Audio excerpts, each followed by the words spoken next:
মুহূর্তে আমি দিশির ক্লাবের গেটের সামনে দাঁড়িয়ে আছি। তো দিশির ক্লাবের ভিতরে প্রবেশ করব। তো ভিতরে প্রবেশ করে আমি দেখিয়ে দেবো তো প্যান্ডেলের তো প্রচুর কাজ হয়েছে। তো প্যান্ডেলটা অলরেডি রেডি হয়ে গেছে। তো সেই প্যান্ডেলের কাজটা আমি দেখিয়ে দেবো। তো চলো দেখা যাক ভিতরে কত সুন্দর তৈরি হয়েছে। তো সেই জিনিসটা আমি দেখিয়ে দিচ্ছি। দিশারি ক্লাব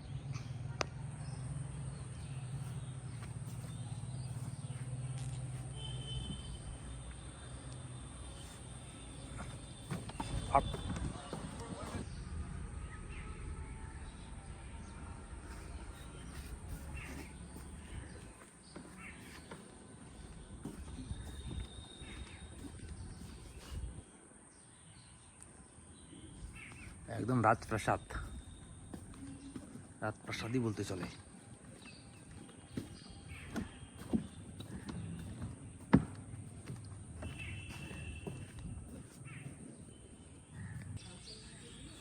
এখান থেকে শুরু হলো।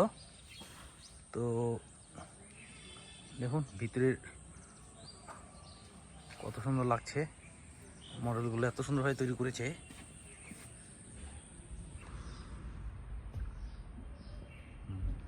মায়ের মূর্তি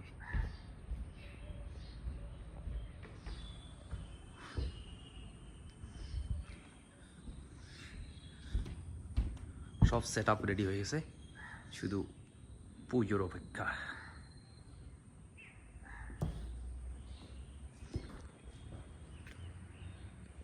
উপরের ডিজাইনটা কত সুন্দর, একদম হাই কোয়ালিটি ডিজাইন। তো দেখলে একদম জলপাইগুড়ি মানুষের মন ভরে যাবে যে দিশারি ক্লাবে এত সুন্দর একটা জিনিস বানিয়েছে।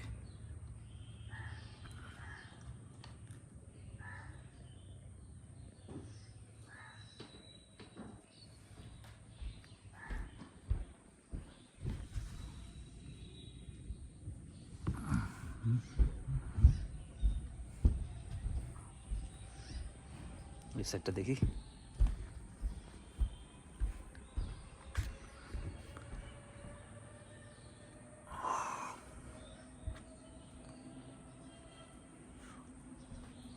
প্যান্ডেলের টোটালটাই আমি সুন্দরভাবে তুলে ধরলাম। তো যারা যারা জলপাইগুড়ির বাইরে আসতে পারবে না, তো তাদের জন্য আমাদের জলপাইগুড়ির দিশারি ক্লাবের সুন্দরময় একটা প্যান্ডেল সাজসজ্জাভাবে তৈরি হয়েছে। তো প্যান্ডেলের ভিডিও ব্লগ আমি তৈরি করলাম, তো অবশ্যই দেখবেন।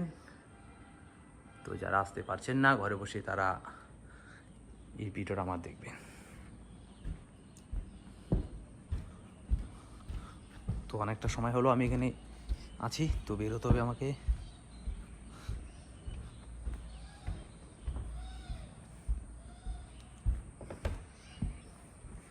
তার মধ্যে ওয়েদারটা তো একদম সেই দিছে ওয়েদারটা।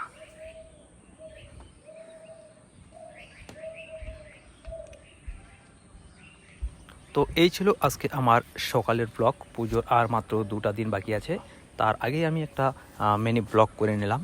তো জলপাইগুড়ির দিশারি ক্লাবের প্যান্ডেল নিয়ে আজকে আমি ব্লগ করলাম। তো এই ছিল আমার আজকের ব্লগ প্রতিনিয়ত। তো দেখবেন, লাইক কমেন্ট করবেন, সবাইকে দেখার সুযোগ করে দেবেন। Thank you so much.